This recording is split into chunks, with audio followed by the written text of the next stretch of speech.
Interview SAP Mass Media TV. Sur le plateau, nous avons Monsieur le Président de la délégation spéciale de Mafraya, Monsieur Mbemba Sourouba Kamara. Depuis avril 2024, vous êtes à la tête de la collectivité de Mafraya, l'une des collectivités les plus convoitées de nos jours, oui, au niveau de la préfecture de Frokaria. Naturellement. Qu'avez-vous fait en premier lieu? La première des choses d'abord, c'était une prise de contact avec les autorités sous-préfectorales et les autorités préfectorales. Monsieur le préfet et son cabinet. Okay. En plus, nous avons procédé à l'établissement de notre plan de travail. Nous avons programmé la rencontre avec les différents districts, les 9 districts de la commune de Mafraya. Les parties prenantes? Oui, les parties prenantes. Okay. Ainsi, nous avons élaboré le PAI. Okay. C'est de ce PAI-là où nous va sortir une activité très importante. En ce qui concerne le marché de Mafraya, le grand marché de Mafraya. À notre arrivée, nous avons compris par là que, constaté, remarqué que le marché de Mafraya n'était pas en charge de la commune de Mafraya. Les individus ont occupé le marché, ils ont réalisé des magasins, des boutiques, ils les ont mis en location. Il y avait un autre problème aussi qui était posé, le marché qui est au bord de la route. Le marché quotidien. Le marché quotidien. Dont une partie du goudron est envahie par les vendeurs et les vendeuses. Et les mototaxis. Au bord de la route, oui. Une situation qui nous a beaucoup préoccupés. Le monsieur préfet m'a instruit avec mon équipe de faire face au marché qui est en finition pour qu'on puisse déplacer ces étrangers-là au bord du goudron. Comment investir dans ce marché? Un marché financé par l'Afrique, par le fonds de la commune. Donc on se pose la question de quelle manière, de quelles possibilités il faut achever le marché-là. J'ai eu la chance de rencontrer le directeur général de l'ANAFIC. Il m'a donné beaucoup d'instructions par rapport à ça, jusqu'à me dire que je peux porter plainte contre l'entrepreneur. Mais par quel mécanisme? Je n'ai trouvé aucun document sur place qui justifie que j'ai des moyens de preuve contre l'entrepreneur. Je ne pouvais pas. Et finalement, on s'est compris à ce que la commune termine le marché par ses propres fonds. Parce que l'entrepreneur avait ses 5% dans la caisse de l'ANAFIC, ce qui valait jusqu'à un montant de 148 et quelques millions comme ça. Raison pour laquelle on s'est engagé à terminer le marché par régie. Mais aujourd'hui, nous sommes au-delà de 300 millions de francs maintenant. 300 millions de francs guinéens. Par fonds propres? Par fonds propres de la commune. Mais, quand nous allons faire une remise provisoire, l'ANAFIC nous a promis les 5% de l'entrepreneur seront reversés dans la caisse de la commune. À l'état actuel des faits, les travaux sont à 95%. Et nous comptons faire une remise provisoire à partir du 1er janvier aux bénéficiaires. C'est une appréciation, Monsieur le Président de la délégation spéciale. Alors, ça veut dire que vous avez trouvé la commune dans un état piteux. Piteux, oui. Alors, le PAI, plan annuel d'investissement, vous avez fait cas. Ensuite, vous avez pris en tout cas les mesures rapides sur fonds propres dès que vous êtes arrivé, n'est-ce pas, à la commune. Alors, mettre les choses à l'air. Je crois que, Monsieur le Président, vous êtes le plus jeune président de la commune rurale depuis, c'est-à-dire la création de cette collectivité. Et aujourd'hui, vous êtes apprécié, très félicité. Quel est le mécanisme que vous faites vraiment pour bien diriger cette collectivité? Parce que c'est une collectivité, selon nos constats, qui est très convoitée par les projets miniers aujourd'hui. On peut dire envoyé. C'est vrai, Mafraya, par sa saison géographique, l'une des meilleures communes de la préfecture de Frokaria, qui est aujourd'hui très convoitée et très appréciée du point de vue des ressources internes. N'oubliez pas, aujourd'hui, les PME sont en train de s'implanter au niveau de la juridiction de la commune de Mafraya. Nous avons les deux géants miniers tels que Rotinto Simfer, Winnie Consortium, ainsi qu'avec ses sous-traitances par rapport au projet Chimando. Mais qu'à cela ne tienne, nous avons des industriels aussi, tels que les carrières, le site de carrières qui sont là. Tout ceci contribue à l'évolution de notre communauté. Les 300 millions de francs que je parlais comme ça a été mobilisé ici, à travers la volonté des membres de la délégation spéciale, au marché, à la gare routière, aux différentes carrières. Donc, cela fait aujourd'hui, avec la conscience et la volonté des uns et des autres, nous sommes obligés de faire face aux besoins communautaires qui est aujourd'hui le marché. Okay. Les besoins sont énormes à Mafrania parce qu'actuellement aujourd'hui, Mafrania, tous les besoins sont déjà nécessaires. D'accord. La communauté de Mafrania n'a pas une maison de jeunes digne de nom. Digne de nom, oui. La communauté de Mafrania n'a pas un stade. Oui. Sous-préfectoral, digne de nom. Digne de nom, ça n'existe pas. Okay. La communauté de Mafrania n'a pas un siège qui répond au nom de la commune. Okay. La communauté de Mafrania aujourd'hui n'a pas un marché approprié pour les femmes de Mafrania. Oui. Donc tout ce que je viens de citer sont des priorités pour la commune de Mafrania. Raison pour laquelle, quand vous regardez le PAI, vous verrez par là que tout est énuméré. Oui. La commune de Mafrania aujourd'hui n'a pas un lycée digne de nom, ni un collège digne de nom. C'est une obligation pour nous de faire face à toutes ces situations-là actuellement. Ce sont les préoccupations que votre collectivité en a réellement besoin, que vous venez d'énumérer. Est-ce que vous avez mis des mécanismes ou des procédures afin que ces soucis majeurs de la collectivité puissent être corrigés? Parce que c'est très important. Vous savez, les collectivités travaillent sur la base des programmes annuels, le PDL. Ouais. Et dans le PDL, il y a le PAI. Exact, oui. Le PAI est fait en fonction des besoins des collectivités. Ouais. Tout ce que je viens d'énumérer, même si aujourd'hui la commune de Mafrania n'a pas les moyens appropriés pour réaliser tous ces investissements-là, nous comptons faire notre PAI un outil indispensable auprès des partenaires, des ressortissants, des institutions, des fondations, pour pouvoir apporter leur soutien à notre collectivité. Et même l'État aussi. Exactement, oui. Donc tout cela fait partie de nos besoins, de nos partenaires à qui on peut tendre la main. Tout récemment, l'État nous a fait une assistance au niveau des taxes perçues sur les vignettes. Ouais. Toutes les communes de la République ont bénéficié. Mafrania a bénéficié. Okay. Cela sera dans les investissements de 2025. D'accord. Oui. On constate pratiquement que la clôture est entourée par les creux. Je crois que c'est une initiative qui est aussi sur place. Oui. Je crois que c'est une opportunité pour la commune rurale d'avoir une cour. Oui, c'est défini. Okay. C'est un appui de l'AFIC à travers le projet comparatif. Presque toutes les communes ont bénéficié à un montant à hauteur de 400 et quelques millions de francs guinéens. Oui. Nous, dans notre cas de précis, nous avons jugé nécessaire de clôturer la commune de Mafrania, aménager la cour, faire des forages, des toilettes, et équiper aussi le bureau. Bientôt, ce projet va démarrer à partir de janvier 2025. Ok, vous évoluez avec, n'est-ce pas, les réalités des outils indispensables des collectivités dirigées par le département MATD. Oui. Mass TV, je disais, Monsieur le Président, est-ce que les 4 sessions qui sont recommandées par le département, c'est des outils indispensables, des recommandations pour les collectivités? Est-ce que vous avez tenu les 4 sessions par année? Dans les sessions, je crois bien, c'est là où vous définissez tout, comme vous l'avez énuméré dans vos passages là. Effectivement, c'est vrai, c'est effectif, mais nous, on ne peut pas tenir 4 sessions cette année parce que notre nomination, c'est à partir du mois d'avril. Exactement, oui. Alors, depuis votre nomination, les sessions, normalement, qui sont recommandées par votre département, ou c'est-à-dire les secrétaires généraux des collectivités décentralisées, qui est votre tutelle ici au niveau de la préfecture, vous avez effectué combien de sessions? Oui, pour le moment, nous, on a effectué une session. Donc, la dernière session se tiendra le 23 de ce mois, comme vous le savez déjà. Notre nomination a été le mois d'avril. À chaque 3 mois, il fallait faire une session où déterminer les grandes lignes directrices à ce qui concerne les préoccupations majeures de la commune, où toutes les collectivités doivent être représentées pour pouvoir discuter les plans de la commune, de la collectivité. C'est ce qui fut fait.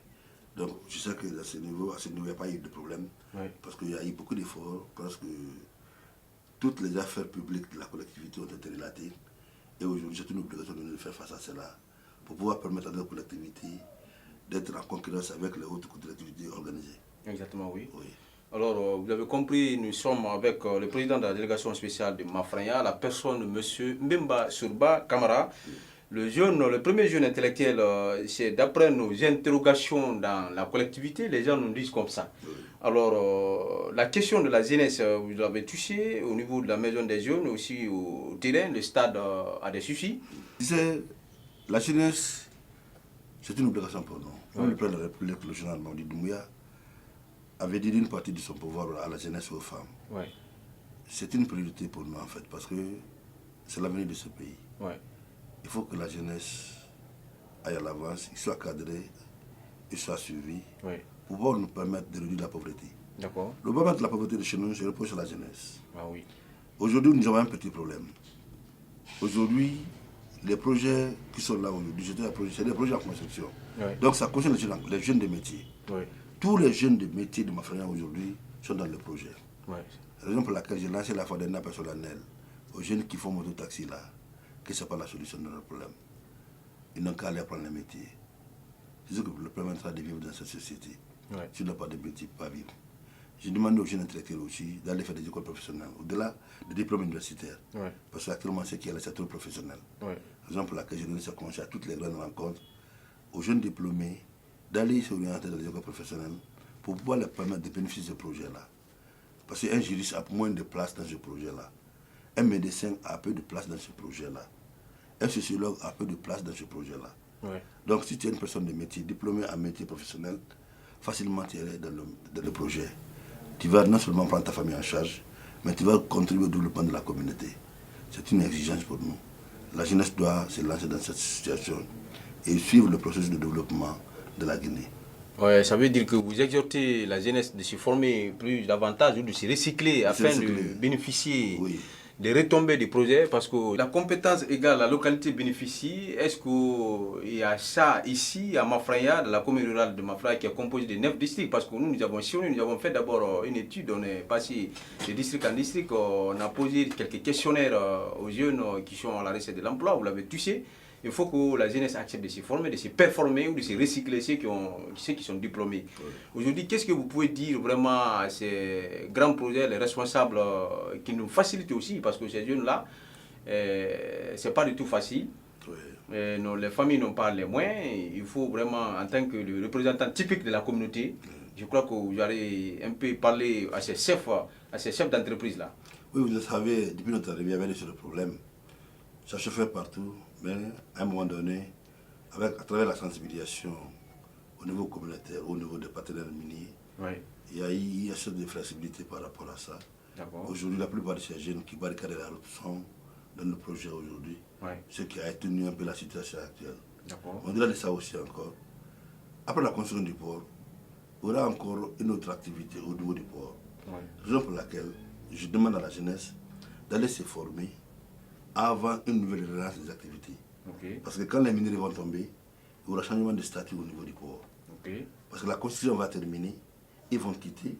Ceux qui viendront exploiter le port maintenant vont venir. Ouais. C'est toutefois que ceux qui travaillent aujourd'hui n'ont pas une capacité d'établir ou de remplir toutes les conditions pour être au port, ils seront vidés. Ouais. C'est une obligation parce que après la construction, il faut l'exploitation du port. Ça, c'est le transport du minerai. De Kirouane, de Beila au port de Moribaya. Oui, des mines jusqu'au port. Jusqu'au port. Là, c'est une autre réalité aussi. Donc, ils doivent se former en fonction des réalités et des moments. Est-ce qu'il y a des opportunités aussi, par exemple, à des structures organisées, des associations ou groupements ONG qui sont aidés, appuyés? Oui, tout récemment, nous venons de sortir d'un atelier, ça fait plusieurs fois. Le partenaire minier est intervenu en juillet nécessaire de mettre toutes les structures socio-professionnelles ensemble, les former, les équiper, voire même construire une école d'entrepreneuriat. Cela est très important. Oui. Aujourd'hui, cela est assuré, c'est équilibré et c'est accepté. Les partenaires ont accepté cela. Ils ont accepté cela. Aujourd'hui, actuellement, tous les entrepreneurs de la partie de Frocœur sont ensemble. Ils sont dans une coopération actuellement qui peut leur permettre à tous les niveaux de les repérer et ils peuvent avoir la possibilité de postuler à tous les emplois. Oui, au niveau préfectoral. Mesdames et messieurs, vous l'avez compris, sur le plateau, nous avons le président de la délégation spéciale de Mafraya, à la personne de M. Mbemba Sourba Kamara. C'est lui l'homme de la situation, le représentant typique de la communauté, de la collectivité. Mesdames et messieurs, Mass TV, interview qui s'appelle Sap Sap, comme son nom l'indique. Alors, bientôt, nous allons fermer les fenêtres de cette rencontre.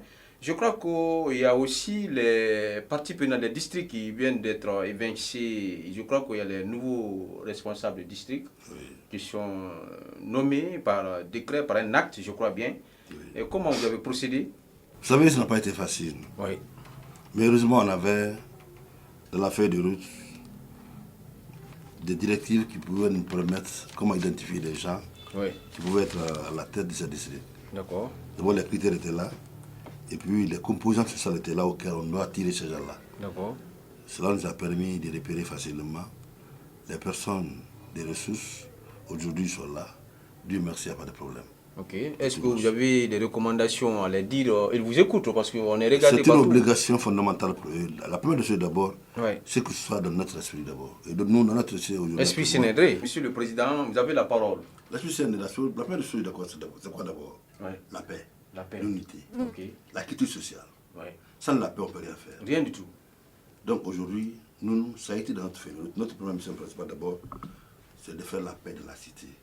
Mettre les gens ensemble, avoir la même vision, la même idée de développement. Et aussi doit faire la même chose dans les différentes décisions. Ouais. Pour qu'on puisse travailler ensemble, pour qu'on puisse s'écouter, pour qu'on puisse se parler, pour qu'on puisse se pardonner. Oui. Dans l'ensemble, c'est l'union qui fait la force. La Guinée est un pays très béni. La Guinée a tout, mais on n'est pas en harmonie. Il faut la cohésion sociale. Ouais. On doit mettre fin à l'ethnocentrisme. Ok. La Guinée appartient aux Guinéens. Pas de Soussous, pas de Malinké, pas de Forestiers, pas de Peul. Nous sommes tous Guinéens. Donc vous avez vraiment inculqué ces idées aussi avec Il faut les ça, nouveaux, il faut ça. les Nous sommes nouveaux Guinéens. présidents de district à tous les niveaux. C'est ça. Ce sont les messages de paix D'accord. du président de la République, le général Mamadi Doumbouya. Ok. Il faut restaurer l'idée de la paix partout où vous êtes. Ok. Sentez-vous en Guinée, partout où vous êtes. Ok. Travaillez main dans la main. Parlons-nous. Gérons nos problèmes à l'interne pour qu'on puisse faire de la Guinée un pays de paradis. Faire de la Guinée un pays de paradis, voilà, ce sont les mots du président de la délégation spéciale de Mafraya, la personne M.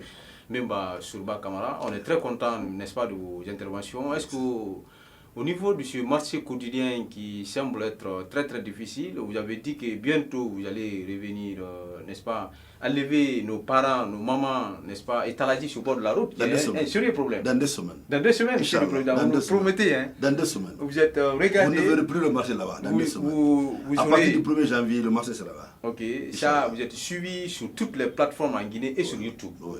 Alors, c'est important. Oui. Votre dernier mot à l'endroit de votre équipe, comment vous fonctionnez ici et tout, je vous écoute là. Dieu merci. D'abord, ce que je disais d'abord, dans l'affaire de l'autre d'abord, d'accord. Il faut restaurer la paix. Oui. Il faut qu'on soit ensemble, il faut qu'on se pardonne, il faut qu'on s'accepte. Oui. Nous, en tout cas, les membres de la région spéciale de Mafraya, Oui. nous sommes ensemble. Oui. La C'est ce paix. qui a fait que Mafraya est en paix aujourd'hui. Mafraya ne connaît pas les problèmes de politique, ni les problèmes de concentration aussi. Il y a toute l'ethnie de la Guinée à Mafraya. D'accord. Mais Mafraya vit en paix. En paix. Dieu merci. D'accord. Et nous sommes obligés de faire face à tout ce qui est préoccupation de la communauté de Mafraya aujourd'hui. Ok. Et le plus majeur aujourd'hui, c'est le marché. C'est le marché. Vous avez vu comment nous avons aménagé la devanture? Oui. Nous allons faire des magasins et des boutiques et des grands hangars pour les femmes de Mafraya. Ok. Pour qu'elles puissent les vendre dans les conditions normales, dans la propriété, dans la joie, dans l'ambiance et dans la paix. J'allais oublier, la question de l'insalubrité aussi est une question importante. Oui. Avez-vous aussi une idée ou bien avez-vous un projet relatif? On a un projet relatif à ça. Parce que nous avons visité même le centre de santé de Mafraya, je crois qu'il était en état derrière, tout est très stressant là. Oui, j'ai même constitué une équipe par rapport à ça. Ok. Bientôt, nous allons faire un contrat par rapport à l'assainissement de CSA. Ok. Bientôt. Ça c'est hôpital, le centre de santé amélioré de Mafraya. C'est une PME que j'ai quand même recruté personnellement, de vie spécialement pour le CSA. Pour l'hygiène. L'hygiène. Okay. À part du COSA. Hein. D'accord. Oui. Ça, c'est des structures de collectivités. Oui. COSA. Oui. D'accord. Mesdames et messieurs, vous avez compris, nous étions avec M. Memba Sourba Kamara. Je crois qu'on a été très très servi. Moussa Kondé, derrière la technique ici au micro, Ibrahima Molotassouma, les jours à venir, nous allons encore faire un pas vers Mafraya.